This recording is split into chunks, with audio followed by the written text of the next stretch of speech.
Hello friends, welcome to Deepti job update channel. This is Divya friends. ఇప్పుడైతే వచ్చేసి CSIR labs నుంచి చాలా నోటిఫికేషన్స్ పడుతున్నాయని నేను ఆల్రెడీ వీడియో చేశాను, షార్ట్స్ చేశాను. సో ఇవన్నీ పర్మనెంట్ 10+2 అర్హతతోని అని క్లియర్గా మెన్షన్ చేశాను ఫ్రెండ్స్. సిఎస్ఐఆర్ ఎన్ఏఎల్ అంటే ఇది ఒక ఏరోనాటికల్కి పౌర విమాన శాఖ అంటారు కదా, సో దానికి సంబంధించిన ఒక ఆర్గనైజేషన్ ఫ్రెండ్స్ సిఎస్ఐఆర్. ఇప్పుడు మీకు ఏరోస్పేస్ కానీ so air crafts related research అంతా ఇక్కడ జరుగుతుంది. ఏరోప్లేన్కి సంబంధించింది కొత్త కొత్త టెక్నాలజీస్ తీసుకొస్తూ ఉంటారు కదా, so high technology oriented institution అని చెప్పేసి ఈ సిఎస్ఐఆర్ ఎన్ఏఎల్ అయితే ఉంది. ఇది అయితే చాలా ప్రీమియర్ ఇన్స్టిట్యూట్ ఫ్రెండ్స్. మంచిగా విమాన శాఖ రీసెర్చ్ చేయాలి, నేను ఏరోప్లాన్స్ మీద రీసెర్చ్ చేయాలి అనుకుంటే ఇది ఒక బెస్ట్ జాబ్స్. అండ్ ఇది అర్హత కూడా 10+2తోనే ఇక్కడ 4 రకాల జాబ్స్ అయితే పడ్డాయి.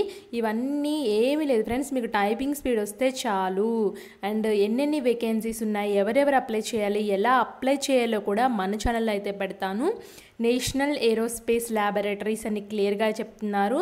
అండ్ దీనికి ఆల్రెడీ స్టార్ట్ అయింది ఫ్రెండ్స్. అప్లికేషన్ 16/4/2025 నుంచి అయితే స్టార్ట్ అయింది. లాస్ట్ డేట్ అయితే 25/2025 అని క్లియర్గా మెన్షన్ చేశారు. ఈ లోపల మీరు అప్లై చేసుకోవాల్సి అయితే ఉంటుంది. అండ్ ఫ్రెండ్స్, మన ఛానల్లో చాలా జెన్యూన్ ఇన్ఫర్మేషన్స్తో అన్ని సిఎస్ఆర్ ల్యాబ్స్ నుంచి ఇన్ఫర్మేషన్ చెప్తున్నాను. ఇక్కడ చూడండి, ఎన్ఎస్డి నుంచి అయితే పర్మనెంట్ జాబ్స్ అయితే ఉంది, నేషనల్ స్కూల్ ఆఫ్ డ్రామా. అలాగే ఇక్కడ సిఎస్ఆర్ ఇన్స్టిట్యూషన్ సిపిఈసిబి నుంచి అయితే ఉంది. CSIR NCL recruitment national chemical laboratories, CSIR CFTRI jobs అయితే ఉన్నాయి. ఇలా రకరకాల జాబ్స్ అయితే ఉన్నాయి ఫ్రెండ్స్. సిఎస్ఐఆర్ ఎన్జిఆర్ఐ అయితే ఉంది. సో చూసారా ఫ్రెండ్స్, నేనే ఎన్ని సిఎస్ఆర్ ఇన్స్టిట్యూషన్స్ చూపిస్తున్నాను. సిఎస్ఐఆర్ ఎన్ఈఆర్ఐ ఉంది. అండ్ దీనికి నేను అన్ని వెనకాల చివరిలో అప్లికేషన్ ప్రాసెస్ అన్నీ క్లియర్గా ఎక్స్ప్లెయిన్ చేస్తాను ఫ్రెండ్స్ మన ఛానల్లో. సో మీరు చేయాల్సింది మన ఛానల్ని సబ్స్క్రైబ్ చేసుకొని వాచ్ చేయండి వీడియోస్. సో ఈ మరిన్ని అప్డేట్స్ మీకు వెంటనే తెలుస్తాయి. బెల్ బటన్ అయితే యాక్టివేట్ చేసుకోండి, లైక్ చేయండి ప్రతి వీడియోని మనది. సో మరిన్ని వీడియోస్ మీకు తెలుస్తాయి. మాకు కూడా చాలా ఇన్ఫర్మేషన్గా మోటివేషన్గా ఉండి మేము మరిన్ని వీడియోస్ అయితే చేస్తాము. అండ్ ఇప్పుడైతే వచ్చేసి ఇక్కడ సిఎస్ఆర్ ఇన్స్టిట్యూషన్కి సంబంధించిన నోటిఫికేషన్కి అయితే కంటిన్యూ అయితే అవుదాము. ఇక్కడ position junior secretariat assistant 9 vacancies అయితే ఉన్నాయి. Junior secretariat assistant stores and పర్చేజ్లో 3 వేకెన్సీస్, ఫినాన్స్ అసిస్టెంట్లో 7 వేకెన్సీస్ అయితే ఉన్నాయి. నాట్ ఎక్సీడింగ్ 28 ఇయర్స్ దాటకూడదు. లెవెల్ 2 శాలరీ పే చేస్తారు. 10+2 ఉండి computer knowledge, MS word, power point, power after filling essential qualifications అని చెప్తున్నారు. జూనియర్ స్టెనోగ్రాఫర్లో 5 vacancies, not exceeding 27 years, pay level 4 salary pay చేస్తారు. 10+2 అయితే ఉంది. దీనికి ఎడ్యుకేషన్ క్వాలిఫికేషన్ అంతే ఫ్రెండ్స్. మీకు స్టెనోగ్రాఫర్ అయితే స్టెనోగ్రాఫర్ నామ్స్ ప్రకారం మీరు కంప్లీట్ చేయాల్సి అయితే ఉంటుంది.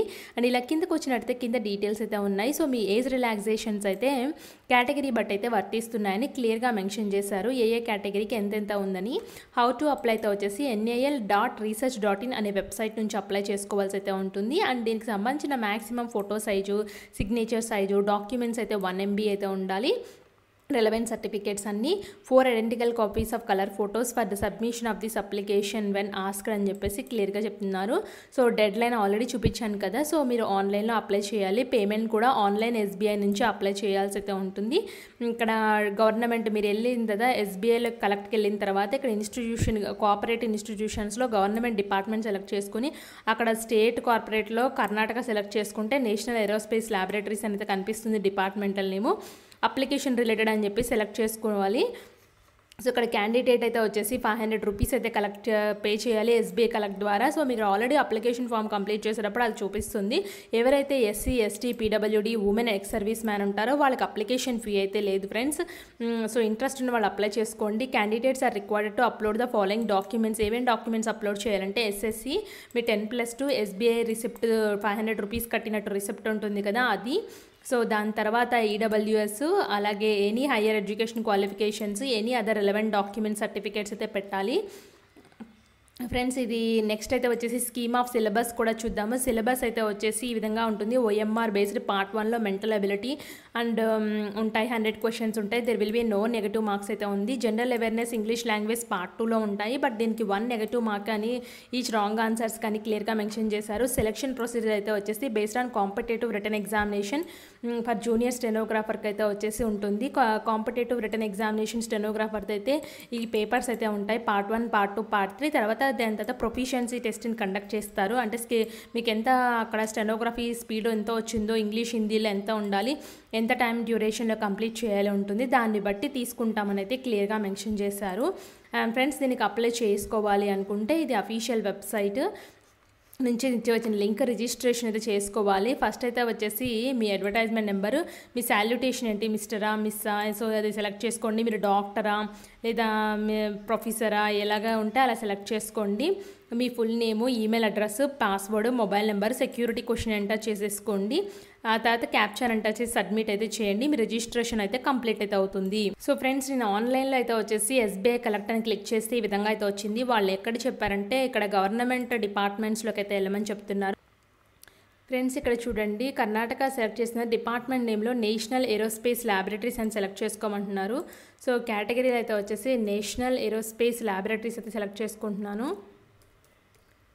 National aerospace AERO. ఇక్కడ చూడండి నేషనల్ ఏరోస్పేస్ ల్యాబొరేటరీస్ కర్ణాటక అయితే వచ్చేసింది. ఇప్పుడు సెలెక్ట్ చేసుకుంటున్నాను ఫ్రెండ్స్. ఇక్కడ ఫీ అయితే వచ్చేసి రిక్రూట్మెంట్ ఫీ కింద అయితే వస్తుంది. సో కరెక్ట్గా అయితే చూపించింది. సో నోటిఫికేషన్ ఎలా ఉందో అలా అయితే టైప్ చేశాను.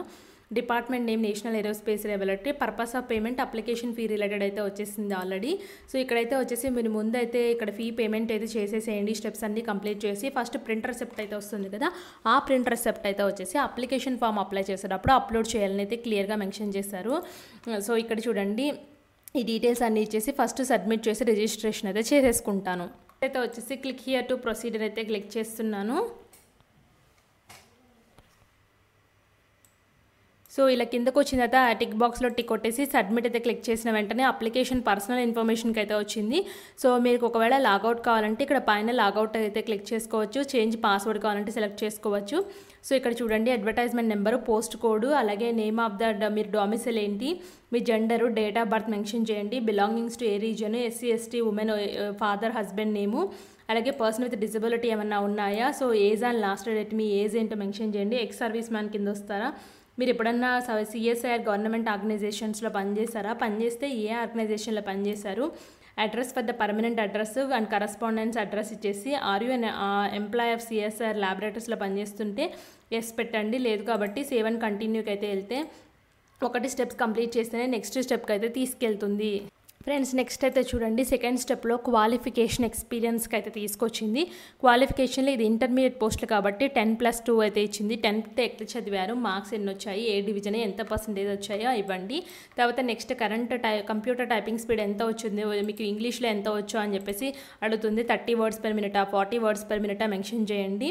సో మీరు ఏమైనా అడిషనల్గా చేస్తే క్వాలిఫికేషన్స్ అవి కూడా ఎంటర్ చేయండి. యాడ్ క్వాలిఫికేషన్స్ క్లిక్ చేసి మీకు వర్క్ ఎక్స్పీరియన్స్ ఉంటే మాత్రం ఏమైనా ఒకటి కంటే ఎక్కువ కంపెనీస్ ఉంటే ఇక్కడ అనదర్ ఎక్స్పీరియన్స్ క్లిక్ చేసుకుని ఎప్పటి నుంచి ఎప్పటి వరకు పనిచేశారు, ఏ ఏరియాలో వర్క్ చేశారు, ఎంత పే స్కేల్ వచ్చిందో ఇచ్చేసి సేవ్ అండ్ కంటిన్యూకి వెళ్తే మిమ్మల్ని అదర్ స్టెప్స్లోకి అయితే తీసుకెళ్తుంది.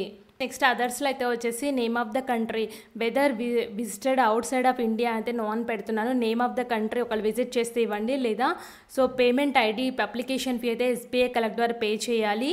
సో ఇది అప్లికేషన్ నెంబరు. సో ఇంత అమౌంట్ పే చేయాలని అయితే క్లియర్గా చెప్తున్నారు. మీ transaction reference number, date, amount ఇవన్నీ ఇచ్చేసి సేవ్ అండ్ కంటిన్యూకి అయితే వెళ్ళండి. సేవ్ అండ్ కంటిన్యూకి వెళ్తే మీ picture, signature and documents upload స్టెప్కి అయితే వెళ్తుంది. సో ఇవన్నీ అప్లోడ్ చేస్తేనే మీ అప్లికేషన్ ఫాము ఫైనల్గా సబ్మిట్కి అయితే వస్తుంది. రివ్యూలో 1-2 సార్లు చెక్ చేసుకోండి. ఏమన్నా ప్రివ్యూలో మిస్టేక్స్ ఉంటే సరి చేసుకోవడానికి అయితే వస్తుంది. ఎడిట్ ఆప్షన్లో అయితే సెర్చ్ చేసుకోండి. ఏ మిస్టేక్స్ లేవు అంటే కంటిన్యూషన్కి అయితే వెళ్ళండి. ఫ్రెండ్స్ దీనికైతే ఇలా అయితే అప్లై చేసుకోవాలి. మీకు ఏదైనా డౌట్ ఉంటే కామెంట్ బాక్స్లో కామెంట్ చేయండి, తప్పకుండా రిప్లై అయితే ఇస్తాను. Thanks for watching.